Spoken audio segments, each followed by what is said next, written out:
सिंधु जे सुकी वियो सुकी साहु वींदो सिंधु जे सुकी वियो सुकी साहु वींदो खजिया खुदा पोइ तवे साहु वींदो सिंधु जे सुकी वियो सुकी साहु वींदो खजिया खुदा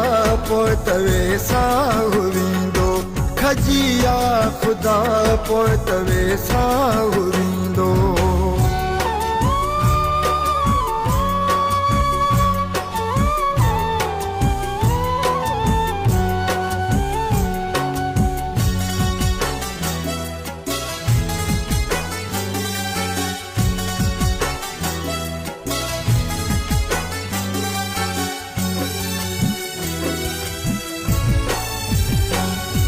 असा सिंध के जन्नत बराबर था समझो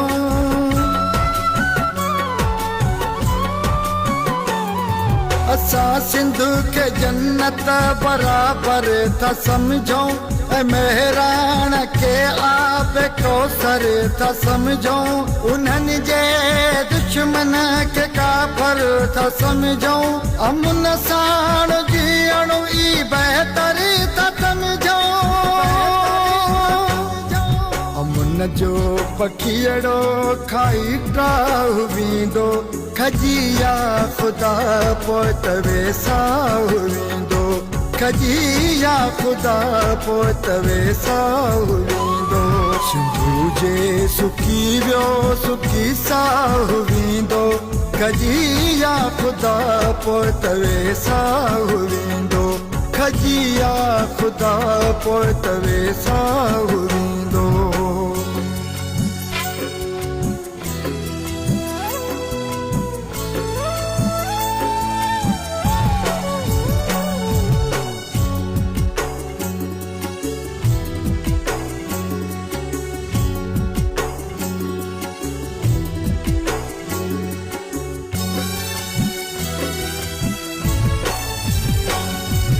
मासूम हथड़ा जो उभरे खजन था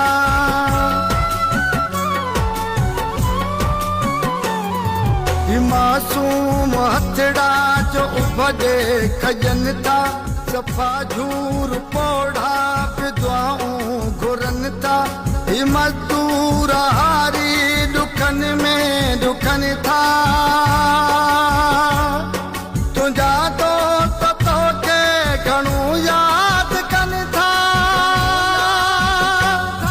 तुझनि सां बि तुंहिंजो जस चाहु वींदो तुझनि सां बि तुंहिंजो जस चाहु वींदो खजिया खुदा पोइ तवे साहु वींदो सिंधु जे सुकी वियो सुकी साहु वींदो सिंधु जे सुकी वियो सुकी साहु वींदो खजिया खुदा पोइ तवे साहु वींदो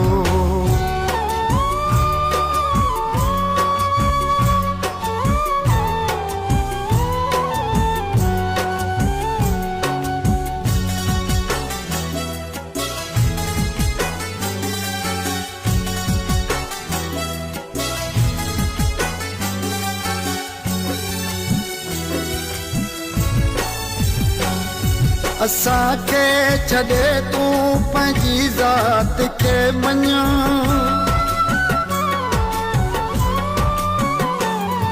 असांखे छॾे तूं पंहिंजी ज़ात खे मञ बणायल तूं पंहिंजी काइनात खे मञ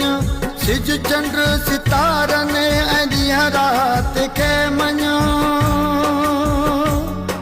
सुबुह जी मिठी महल फिर भात के मञो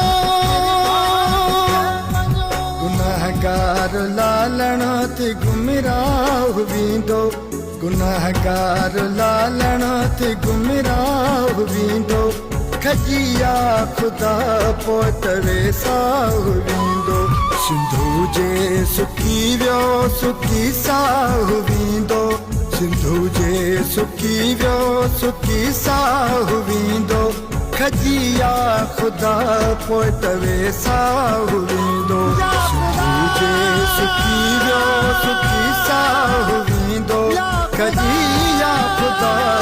पोइ साहु वेंदो खजी आख दा पोइ साहु